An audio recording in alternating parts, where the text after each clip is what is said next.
What's up, everyone? Welcome to the Power Play with CJ. I'm going to focus in on the Florida Panthers, showing Keith Yandle the money, signing him to a 7-year deal worth $6.35 million to keep to, obviously they traded for his rights, and now it's a matter of showing him the money. They did that. That is a lot of money for a guy like Yandle, but I think it's worth it. Their biggest Achilles heel they felt was their power play unit, and they figured, all right, what can we do to improve on that? And then enter Yandle, and ta-da! Hey, there you go. And I mean, the thing with the term on it, oh, he's old, he's gonna be older, all this shit. He's gonna be 20. He's gonna be 30 when the season opens. So his contract will be up when he's 37.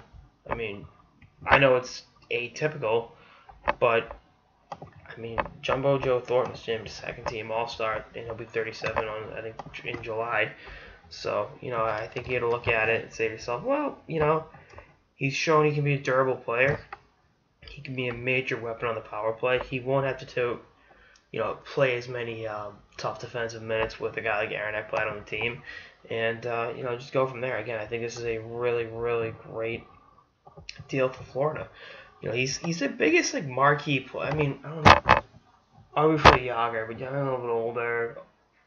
Luongo part 2 a little bit, but this is, I don't want to say it's the biggest deal they've made since they landed Pavel Bure back in 2000 or was it 98? It was 90 or 99, but whatever. So it's rare to see big name guys like that go to South Florida, but here we are. And going back to the case with his age. I just looked it up. Dan Chara was a first-team All-Star at 37 in 2014. So, just saying. And again, I know Chara's a freak of nature, but it's something to look at. And again, I like Yandle's game. I mean, he's a Massachusetts guy. I wish the Bruins had pulled the trigger for him at the deadline back in 2015, but they didn't. And here we are. But I think he's going to be a phenomenal fit with this Panthers team. This nucleus is going to grow together.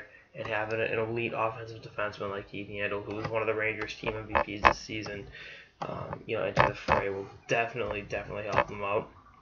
And it's early to start looking at who's gonna win, who's where in the Eastern Conference. But I think Florida's one of those teams. I mean, obviously look at the Pittsburgh Penguins.